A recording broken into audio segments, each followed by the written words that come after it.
Welcome back. At this time, I am honored to welcome to the stage Emily Voorde and Maureen O'Brien for our fireside chat titled Cultivating an Inclusive Culture. Emily is the founder and CEO of Into Strategies, a disabled-led firm bringing people into moments, movements, and campaigns.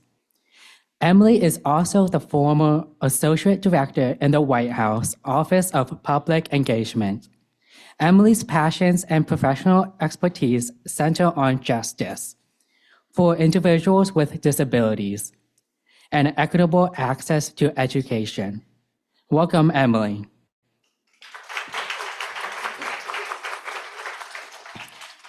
I am also honored to welcome Maureen O'Brien. Maureen was appointed as the first female president and chief executive officer of NYSID, the New York State Industries for Disabled. Maureen manages over 1,200 contracts on behalf of 135 disability service provider agencies and corporate partners. Annually, more than 6,500 individuals with disabilities are gainfully employed through NYSID. Please join me in welcoming Emily and Maureen.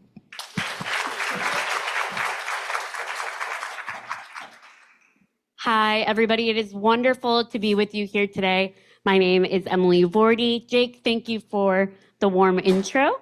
I am the founder and CEO of Into Strategies, which, as Jake mentioned, is an access and inclusion consultancy based in my hometown of South Bend, Indiana. But we do work across the country, really working to bring people with disabilities into spaces, right? Removing those attitudinal barriers that Dave talked about, and supporting the technical assistance of communication and physical access as well. My background, I promise I'll make this brief, but my background actually began as a classroom teacher and was working in education and in higher ed, and got a call from my then hometown mayor, now former secretary, Pete Buttigieg, and he said, "Hey, I'm thinking about running for president. Do you want to come home and help me run?" So in 2019, I went back to South Bend and I supported his husband, Chasten, as his body woman on the campaign trail. And it was one of the first times, frankly, I've been disabled my entire life, but one of the first times I had folks come to me and say, there's nobody else doing this. There is, politics, as is the case in a lot of sectors, is a space that is can be very ableist. There's not often representation of very visible disabilities or unseen disabilities for that matter, and had the phenomenal opportunity to work side the secretary and support his campaign. And folks would come to the secretary or come to me and say, this is just political posturing. You're a token hire. And he would say, no, Emily is incredible. She's running this show. She's keeping my husband on the road, doing the work that needs to be done for this campaign. I had the phenomenal chance to work in higher ed for a bit after that, and then served, as Jake mentioned, in the White House Office of Public Engagement as the president's liaison to disabled Americans. And in all of these spaces, right, whether I was in my classroom in coastal Mississippi or in the White House, the seat of government, these spaces weren't inclusive of me and my community, again, physically or in the attitudes that were presented. And so having this chance to do this work with partners across sectors to build that capacity, build that technical assistance, and try to bring people with all forms of disabilities into work. So it's phenomenal to be here and to sit alongside Maureen, who I'm going to turn the mic over to, and then we'll chat. Perfect. So I'm thrilled to be here. This is a huge honor for me. In our space, everyone knows Emily. I don't know about that. They do. And we both share the same alma mater. So we've had a lot of fun catching up on Notre Dame over the last 48 hours. Yep. And we come in peace, though, I promise. Yeah, we come in a lot of peace. Yeah. This isn't a hostile takeover. We went to the other Catholic university, not Villanova. Yeah. What I do, so I run a company in New York State called New York State Industries for the Disabled, and we liaise with private companies to help them come up with plans and hire individuals with disabilities. Last year, we employed just over 6,000 individuals with disabilities across the state, and they bring skills and all kinds of great things to the employment environment that they're engaged in. We never work with a company who ever says to us, gosh, I regret doing this. They all think it's the greatest thing that they've done, and they are bringing people in with specific skills to do that. Before I worked in the disability space, and I think you heard this from a lot of people who are up here today, there was a lot of people here who are parents of individuals with disabilities. So I am a parent of an individual with a disability. He is a student at Villanova. He's a junior. And I just want to say to the Villanova community, there's not really any other place like this. We looked at a lot of colleges. I went to a Catholic university. There is not a lot that happens in the world that is happening here. And you should be so incredibly proud of yourselves in what you're doing. We were blown away when we visited. There was no place else for him to go but Villanova. It was the most inclusive place that he could be, where all of his accommodations were met from both a housing and an academic standpoint. We love it here, and we love what you're doing. So be very, very proud of it. Happy to be here and happy to have a conversation about inclusive employment today.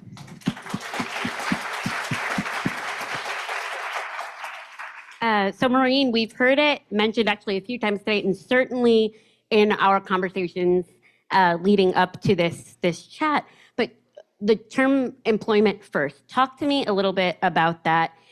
Tell our group, for those that don't know, what that means and why that is such a priority. Sure. So Employment First is an initiative that's happening around the country. It's being driven by individuals with disabilities.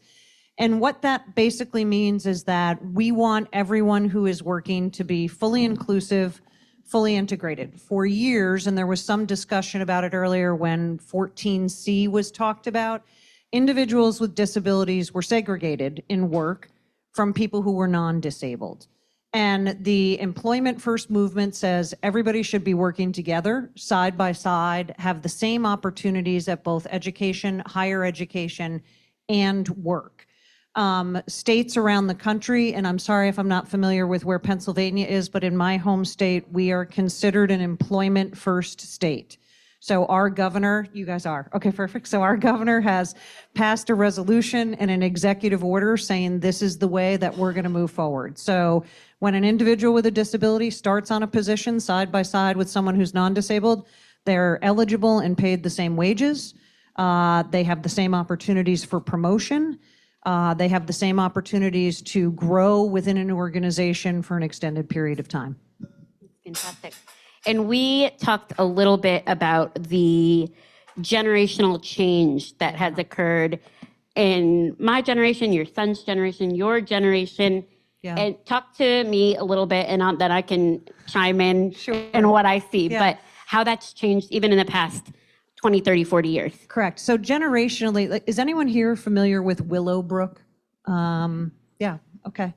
So in New York State, if you were an individual born with a developmental or intellectual disability prior to 1978, you were institutionalized. It is a shameful period of time in our history in New York, but it occurred. If you were born after 1978, you had the opportunity to live fully integrated in the community, go to school with peers, and work through a process to choose what kind of future you wanted.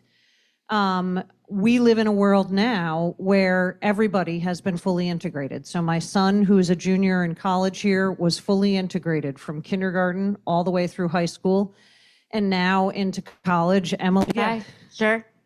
But you don't have to go that far back, right? We're talking about, that 1978, that was 14 years before I was born. The ADA was passed only 2 years before I was born. Yep. And we see this integration up and through college. If you're lucky, if you have the supports, if you have champions in your corner, but we don't always necessarily see that in employment. We don't, and it's an odd thing, and I think this next generation, everybody here, you're the ones who are going to change that, because you're going to demand to have the same equal footing in work that you've had in education.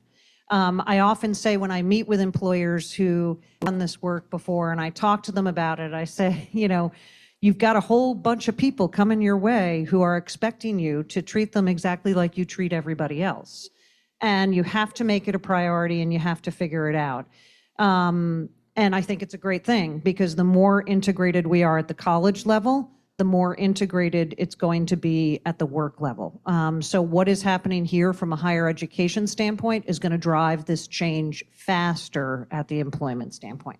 Absolutely. And moving forward, something that you and I have talked about, something I talk about a lot in my work, is just these attitudinal barriers, right? Sometimes it's just built fluency amongst people to use the word disabled. And as a former teacher, this couldn't have teed me up better to do this work, because oftentimes it's something folks don't have experience, or they don't think that they have experience with disability. And so, one of two things happens. Either they don't engage because they don't want to say the wrong thing. They have, misconceptions about what disability is or isn't. They don't want to step on toes, or so they don't engage, or they say the wrong thing, and the culture war takes over, and they get slapped on the wrist and told, you said the wrong thing, shame on you. And instead, right, there's this third option where we can create spaces that are collaborative, that have this culture of learning, where we say, it doesn't have to be that scary. Disability is your neighbor with IDD or your employee with IDD. It's also your grandmother with Alzheimer's. It's your neighbor with Crohn's disease. It's your family friend that is in a recovery from addiction, right? It's all of these things. And once we widen that aperture, it doesn't have to be so scary. We can talk in community. I think someone said earlier, giving yourself a little bit of grace. So you're going to make mistakes when you do this as an employer. It's the same kind of mistakes you make socially when you're friends with people. You say sometimes things that you shouldn't. And I always say, like, human resources, it's putting the human in how you interact with people at work. And it can be done. We just have to work a little harder at it. Are you okay to open up for questions? I'm totally fine for questions, yeah.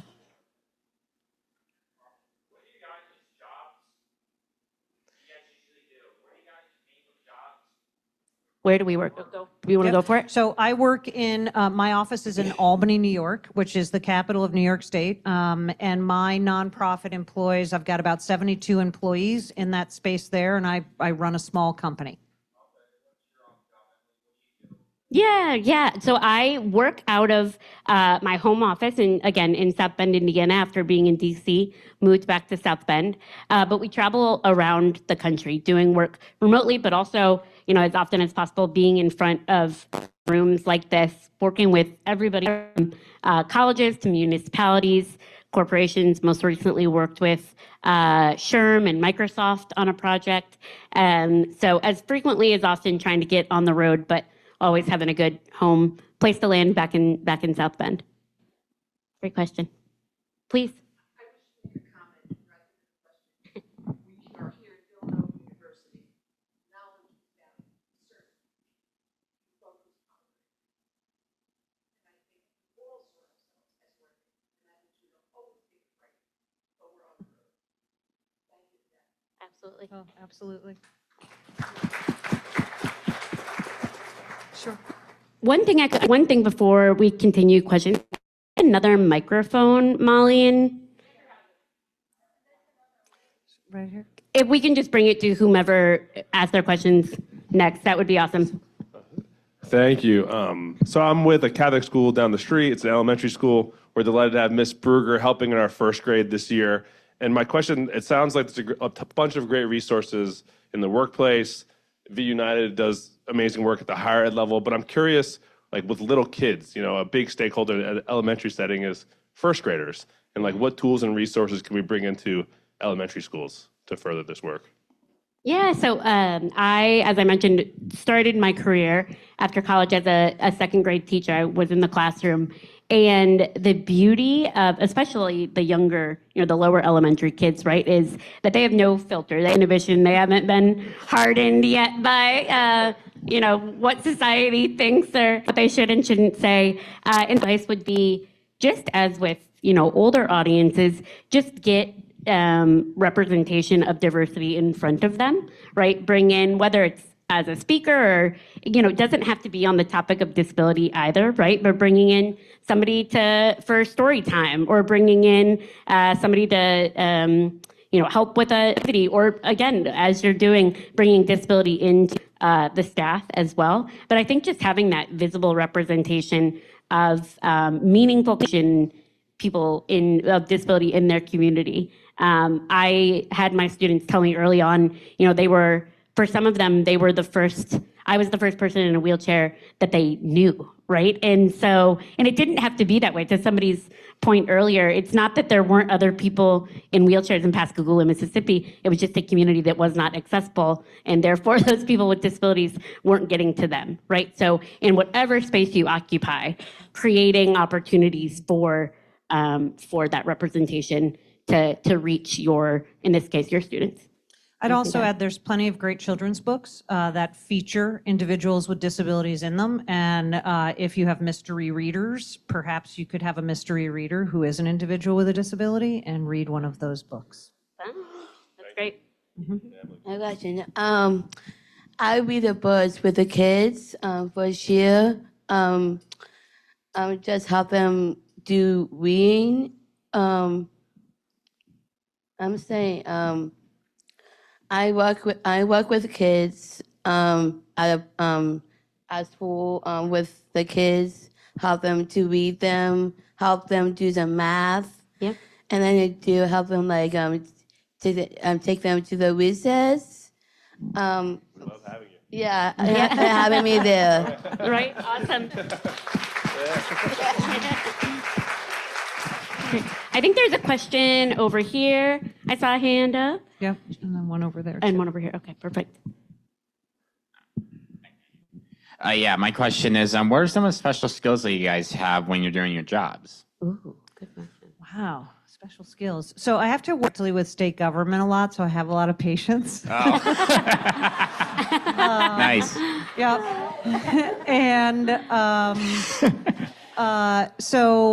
we have legislation that allows us to operate. So although we're a nonprofit in New York State, there's a state finance law that allows us to contract with the state for certain work that we do. So I'm a lobbyist as well. So we have to work very closely with passing laws that allow us to continue to do the work we do. Oh, cool. Yeah, I would say I'm pretty unflappable. I'm a pretty good problem solver and work pretty well on my feet, sitting on my feet. But as you know, this world was not built for people like me. And so being able to encounter a situation, there's, inevitably going to be, whether it's access related or not, a wrench that's thrown my way, and it's pretty hard to shake me. So being a good problem solver is what I'd say. And I might just add to that, one of the things I always say to potential employers of individuals with disabilities is they are extraordinary problem solvers. So in upstate New York, where I live, it snows a lot. People take public transportation who use wheelchairs. By the time they get into the office, whatever issue they have to resolve is so much less than what they did to actually get to work to begin with. Right, absolutely. Nice. Good question, thank you. Yeah, thank you. Somebody was, I think right here, this gentleman in the blue shirt had his arm. Yep. So I'm David Howery. I'm with Holt Logistics. So this is kind of more on the employer side. So I'm open to anybody answering this question. But one of the things that was mentioned earlier is about this misconception of safety. But there is the misconception of it's going to take me more time and more work to do this as a manager or as a leader, and how much more time can I give, or that kind of perception or conception. So I just throw that out there. Any strategies, any tips? Obviously, this program helps to offset that, being participating. But what have you seen employers do, or what have you seen been successful to basically debunk that myth? Sure, I have a good example. So we work with a paper manufacturer in upstate New York that employs individuals with disabilities on the manufacturing line. And there's some significant safety concerns on the manufacturing line. And what we found is once the individuals with disabilities were integrated on that line, that it became a safer environment because you also had non-disabled individuals looking out for and really paying attention to what was happening there.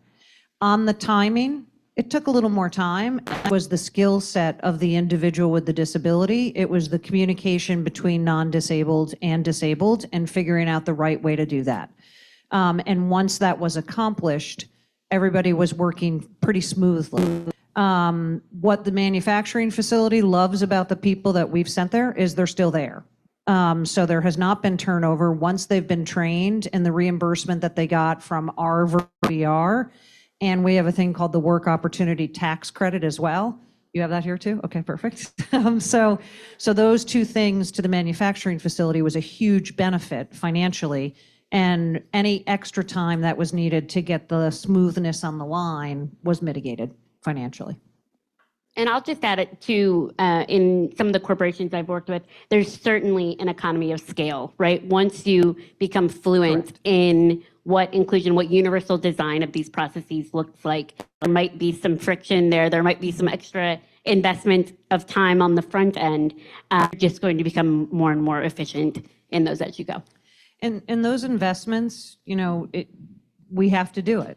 We should be doing it. It's what is right about who we are. So if there's any investment that's too big in moving that forward, every, as I said before, that we work with turns back at that investment and says, it's the best thing I ever did.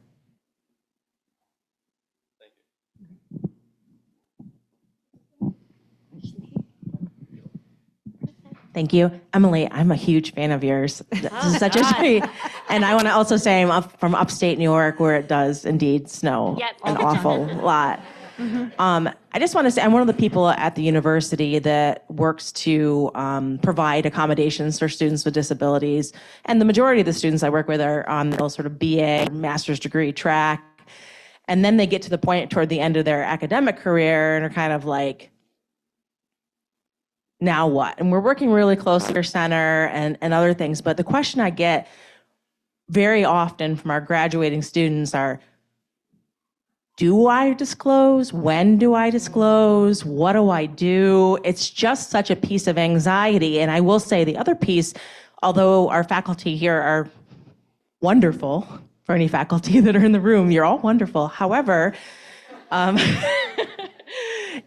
I think that there is a lot of misinformation out there because I get a lot of faculty talking to me as a representative from our department saying, it's all well and good that you get these accommodations here at the university, but what about the real world? Yeah. And there's just a lack of information about that. So I don't know if you have any resources or ideas or ways that we can at the university combat just the misinformation of it all, because it's just, I think, tremendous unless you have, I think, lived personal experience with it. Yeah, it's a great question. And, it is very interesting that the dichotomy at times of being a person with a very visible disability, right? So I don't have the choice to, when I come into a room, people are going to make assumptions about me, right? Where, a person with an unseen or invisible disability, perhaps there's more of an opportunity, they might have to out themselves, but right, they're battling those misconceptions just at a different stage, right? And so I would say self-identification is a very personal process. I always say you can't push somebody to disclose their disability. For potential employees, right, as they are going through the application process, or the hiring process, if an organization discriminates against you or is resistant to you after you have disclosed, that isn't the right place for you anyways. Correct. They don't deserve you. And I know there's a lot of privilege in that, but it's true. If that is going to turn somebody away, then that's you don't have a home. They don't deserve you. Yeah, you should have a home there anyway. I would say for employers, resources like the Job Accommodation Network, JAN, that you're familiar, are fantastic for talking through timelines and questions about things like self-disclosure, but also helping, again, to demystify both on the employee and the employer side rights and responsibilities, but then also, pragmatically how to meet these needs and to create processes that are inclusive. So yeah, it's a fantastic resource. Would highly encourage all of you to check it out. But jan.org, I believe, is there. JAN.org is the resource. Ask Jan, right? Ask Jan. Oh, thank you. Ask I was like, Jan. that doesn't sound quite right. Ask Jan. You're on it. Job Accommodation Network. The other thing I would suggest on students that are looking for employment and through your employment services division is to engage with an organization called Disability In. They are an organization that works with major employers around the country to ensure that they understand how to accommodate and to also rate them on how they accommodate. So KPMG was here today. They're part of Disability In. There's a whole number, Microsoft's part of it, Google is part of it, and they also do internships. So my son, who's a junior here, did a Disability In internship. It's all done remotely, but they get paired up with someone that helps them make that personal decision on whether or not you should disclose, helps them with their resume, places they should look.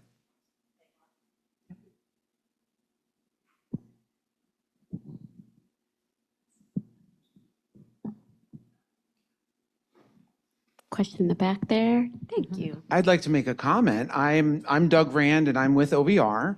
And I think we could be an answer to your question and to your question and to some of the others, because we are a free resource. And by the way, I'm doing this just in case I can't talk to everyone today, so I can say it. But we can help answer any of those questions. We're a free resource to you. So getting in touch with our staff, you can ask those questions you aren't comfortable asking. Like, oh, what if I say the wrong thing? Like, we don't mind. You can say it however you want to say it. We're going to help you figure out the answer. If you don't know, you don't even have to know the accommodations. So when you ask the question, how do they know about it? You're never going to know all of it anyway. So you might as well give us a call and see what we can do. And we are usually always getting educated on what some of the new accommodations might be, assistive tech. So it's what we do every day, and it's free, and you don't have to really do much. You just pick up the phone and call, and any one of us can help answer those questions or get the answer if we don't have it. So, and I just want to also thank both of you for making me feel comfortable to speak, and I think you're just making everybody feel very comfortable today. So I appreciate it, and for all the speakers on that fact.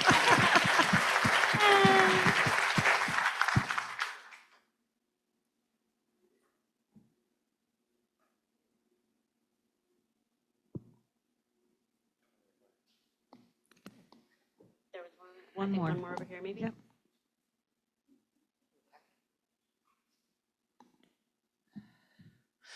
So when you interview people, do you interview them with compassion? I do. And I don't know if I would say it's compassion. What I would say is I tailor the interview where they can get across to me exactly what they can do to make my company better. Oh, And so I'm sure you have skills that can make a company better. And you need to find an employer that's going to help you communicate what those skills are. okay. And I would say to riff on that question, which is a fantastic one, and the question from OVR, or the comment, I would say, if you don't know where to begin, I always tell folks, create a pathway by which somebody can name for themselves what accommodations they need in the interview process and the hiring process, and to your consumers, right? Something as simple as a disclaimer or a text field that says, if any accommodations would make this process more accessible to you, please indicate them here, and make that a required field. It creates space through which me as a wheelchair user or somebody with an intellectual and developmental disability that needs a communication accommodation, right? Or somebody that's deaf or hard of hearing and needs cart captioning, for them to name, this is what I need. That as a first step towards creating an inclusive culture. Like, you don't have to plan for everything on day one. Creating space, though, for folks to name what they need is an incredible first step. And then Agreed. And then doing your best to meet those needs and to tailor your processes, your spaces to the needs of your employees. If every office environment or work environment just treated everybody with respectful dignity and respect, I always say you wouldn't need all these trainings, you wouldn't need all of these laws, but if you just treated everybody fairly, and I think that is a lot of what we do in the space that we work in. I don't think there's any blueprint and there's no guidebook, and you kind of got to work your way through it, but you have to be kind when you're doing it. Any last thoughts, Maureen, before we wrap? No, this was like a huge pleasure for me to be here. I with you. totally know, agree. this I was totally fun. agree. How can folks get in touch with you or be in touch with you? So, of course, I didn't bring any cards here today. Maureen O'Brien, it's MOBRIEN at NYSID, NYSID.org. Our website is nysid.org. So if there's any students here who are returning to New York when they finish their programming here at Villanova and they'd like to talk to us in New York, we're happy to do that. I know that Molly has all of my contact information as well, so she can share it. Awesome. Same thing, please stay in touch. My contact information is back on the back table. I have some cards. My email is emily@intostrategies. Happy to partner or work with or support any and all of you. Just so grateful to the V United Scholars, to Deborah, to Molly, to Christine, to everyone here for creating this event and for you all for being here. So thank you. Thank you.